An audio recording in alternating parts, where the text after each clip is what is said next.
The 2025 NFL Draft is officially done. Did we nail it or did we Tom Telesco it? I think I don't want to say hit it out of the park because you really never know, but I think we had a hell of a draft. And I just want to preface this video by saying I feel like a lot of times when we're going for drafts, listen, us as the home watchers, the fans, we're going for these big swings. Oh, this guy has the first 2 or 3 rounds. This guy has Hall of Fame potential. And the 4th, 5th, 6th, 7th. Oh, dude, this guy has so much potential. I think we're going for so much like big swings that in reality, that's not how you construct a team. Like, yeah, obviously, sure, you want to get guys with like high end potential, but at the end of the day, it's all about like how you build the overall roster and how high your floor is, right? I think with Tom Telesco, not to shit on him, he's had some great draft picks. A lot of those draft picks, you could argue, were just essentially given to him, but also you could argue that's how he was playing the board. He was playing best player available. Obviously, we can look back and have vision of 2020, and we can really nitpick every pick he made. But I just feel like looking back on it, it was just one of those things where so much of his picks were like either really good, wow, you nailed it, or just like, hey man, you're not even useful to the team. I'm sure he was going best player available, and it was the issue of like it was such a swing or miss kind of drafter, and on top of that, I just feel like looking back on it, maybe because we were going through so many coaches, it just felt like we were constantly like not having true identity players. Like there was no necessarily set role. Like, oh, you're a good receiver, we're gonna take you. You're a good lineman, but as opposed to like, it feels like, which again, who knows? We'll see. I could be fucking wrong, but it just feels like with a Hortiz, it's like we like you because you're good at this. You have the potential for this, or you have a really high floor, or hey, we're not expecting you to be number one. We're expecting you to do just this and make us overall better. Again, we're still waiting to see what happens with Colston and Aboigbe, but like it just feels like every rookie immediately made an impact. Were they all pro bowlers? No, but did they themselves immediately contribute and you can argue made the team better? Yeah, and I just feel like with Telesco, there was just so many times of just like, why'd you take him? I don't know. Sure. I don't want to point out certain draft picks. Again, you can go down the line, and so I say all that to say, it just felt like this draft, this free agency, they're going in of like, how do we raise the absolute floor of our team so that, God willing, worst case scenario, somehow, I don't want to put it out there, but let's say people get hurt or whatever, people don't have expectations, just a bare minimum floor. Can we at least write out at 500? Just the bare minimum. That way you have your best players that can kind of take you over the top. And they did that, right? I mean, with the linemen they signed, even Conklin. Is Tyler Conklin a absolute out of the park, all pro tight end? Probably not. But does he give you the flexibility of like, hey, we don't have to grab a tight end right here if we don't want to. We can kind of play the board and see what fits us best. So shout out Harbaugh, shout out Hortiz. It just feels like the past 2 years, every player felt like, oh, I know why you're doing that. I get it. I understand it. As opposed to before, again, revisionist history. But I just felt like it was so much like, okay, yeah. I mean, I could see that, or you kind of have to almost buy yourself into that. Now Hortiz had a couple of those still this year, especially with the corners, right? Or with Tarheeb still, everyone was kind of like, oh, I guess it, but he worked out. So anyways, round 1, pick 22. Coming into this, I think everyone wanted Colston Loveland. Everybody, like me, wanted Derek Harmon. It was just plain. I mean, it was crazy to see just literally no quarterbacks went in the first round besides, or no quarterbacks went before us besides Cam Ward. And so basically, all the good players got pushed up as opposed to people reaching for quarterbacks, and all the good players get pushed down. I truly believe I think Derek Harmon would have been the next pick. Now, people can argue that Omarion Hampton is not necessarily useful, or it was a reach because we already have Najee. I just think they complement each other so well. Realistically, Omarion's going to be the more just he could play all 3 downs. So can Najee, but Najee's just so durable and big that it's going to be like that thunder and lightning, not necessarily of like just big and strong and like quick and fast. Just like Najee's going to be the guy where if you're up by fucking 15, 20, just run the ball, brother. Run the ball, fall forward. Omarion's going to bring just that fucking juice. And I'm excited. I do think you can see that they obviously wait till the last minute, the last second, almost to make that pick. They were obviously trying to trade back a little bit and get more value. But at the end of the day, I think Omarion Hampton is a great pick.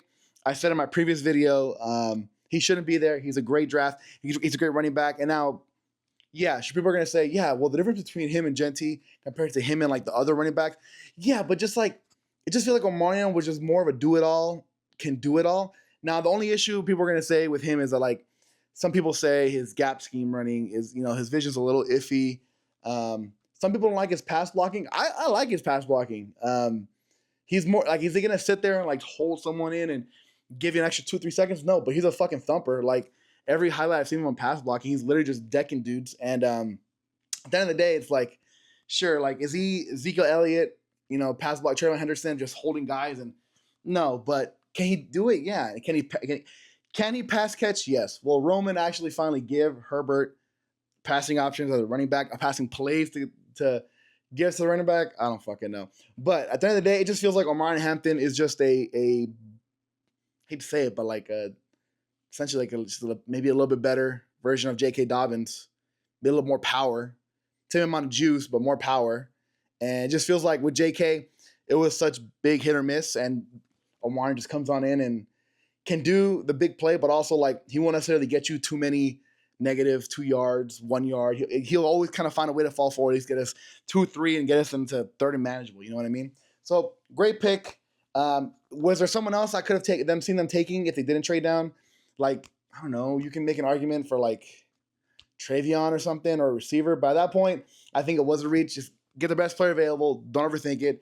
Najee's on a 1-year contract, 1-year deal contract anyway. So like, you got your backfield locked up. And not only his athletic skills, just like he's obviously pretty quiet. You can tell in interviews he's kind of very, oh yeah, we appreciate, excited, try to be here. Very quiet. I think was it Harbaugh? Someone said that like all the people they talked to about him, they all like overwhelmingly like ran up to him and were like, man, this guy is he's such a great guy, like the kind of guy you'd want to date your daughter. And that's like one of those like, it's a little corny, yeah, but I mean, if everyone's saying it, like he's probably a good fucking dude. Why not? Not gonna give you any issues, right? So get him. Call it a day. You got him. You got Najee. We have Vidal, who I still think has promise for a little bit more juice. And on top of that, I still think we're gonna get JK back. I think JK probably will, if he doesn't get signed, he's gonna come back. We put a tender on him, so like that's a pretty nice backfield. If I got to say, Trey Harris, round 2, pick 55, wide receiver, Ole Miss. I don't want to get the hype too much because I think he is well deserved of like how excited everyone is. He's essentially a more juiced up Mike Williams, right? We essentially found our replacement for our future X receiver, right? And he can kind of do a little bit of everything. He's been a little bit in the slot, a little bit in the Z, but like truly just like an X receiver, go get it kind of thing. Yak threat, a little bit of speed. Not the fastest, but considering how big he is, like it's pretty fucking quick. I do want to say though, before we get onto the hype train, he's gonna be an all pro. This and that. There's a graph. I'll probably show it right here. There's a graph showing him of like where how everyone compared to yards ran versus man versus zone, and you kind of plot it. And he's like all the way over here. Just take into account he was hurt after like week 5 to like 8 or something.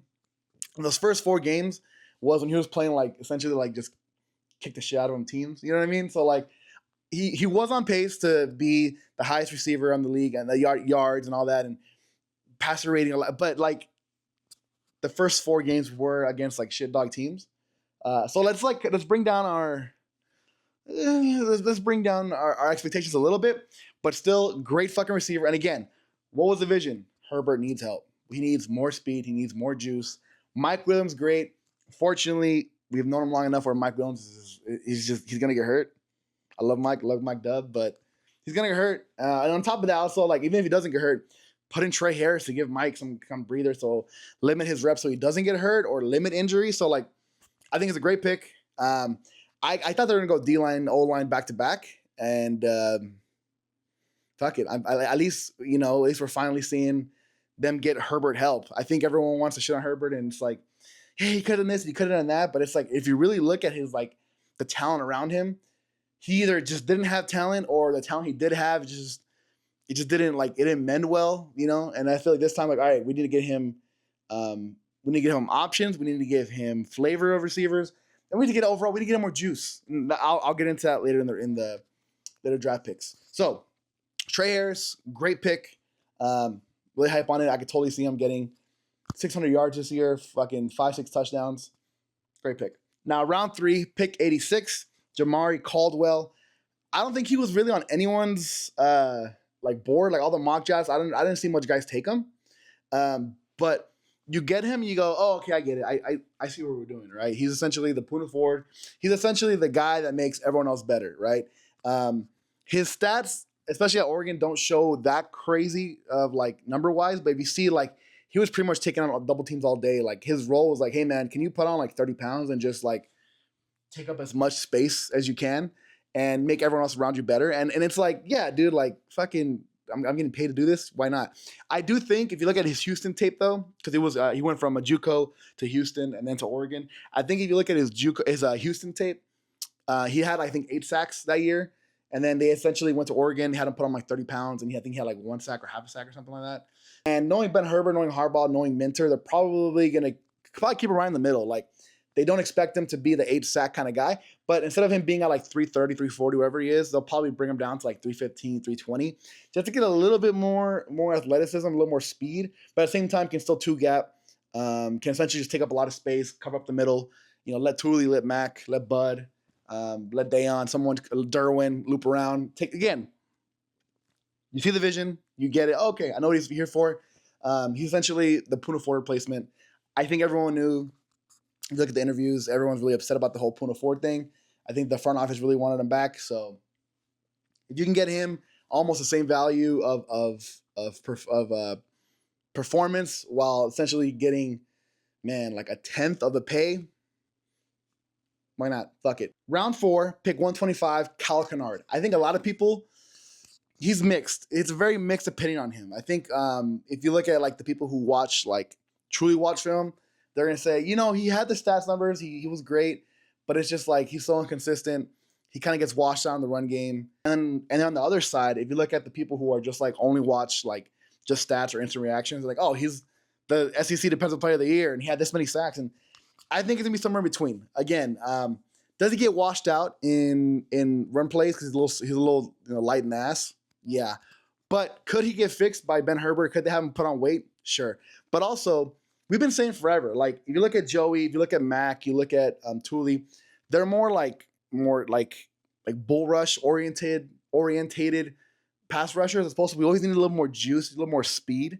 And Kyle Kennard is literally that. I mean, he's probably gonna be just a third down specialist. He might here and there first, second down, but for the most part, he's gonna be on third down. He's gonna complement the power of Thule and Mac and Bud. Bud had a little bit of speed back in the day. I think nowadays he's kind of going more towards strength. He kind of lost a little bit of that speed. But again, just that pure pass rusher. I see him putting on some weight? I think so. I think right now he's listed at like 245. So could I see him saying, hey, go bump up to 260? We'll see. He's probably going to be a work in progress the first year or two just to see what works, what doesn't work. But again, just juice at the D end. I see it. I like it. Was other players there? Sure. But again, trust process. I like the pick. Now, after the 4th round is where it gets very like, just, hey, man, if you like this guy for whatever reason, their traits, or you just like his personality, or like, it's essentially you're just kind of swinging for the fences on this one. More often than not, it's just like, hey, like after like the first 100 players, the board gets so wonky where like one team might have a guy, valued at 136, and another team might have him at 189, like those big swings. So like after round 4, it's just really about like, what do you see personally?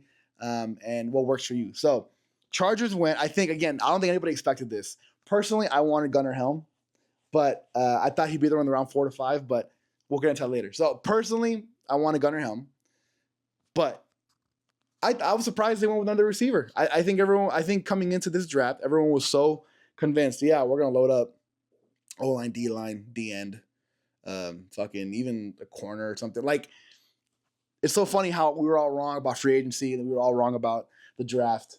They went like almost opposite of what we expected. But so round 5, pick 156, Chargers draft Keandre Lambert-Smith.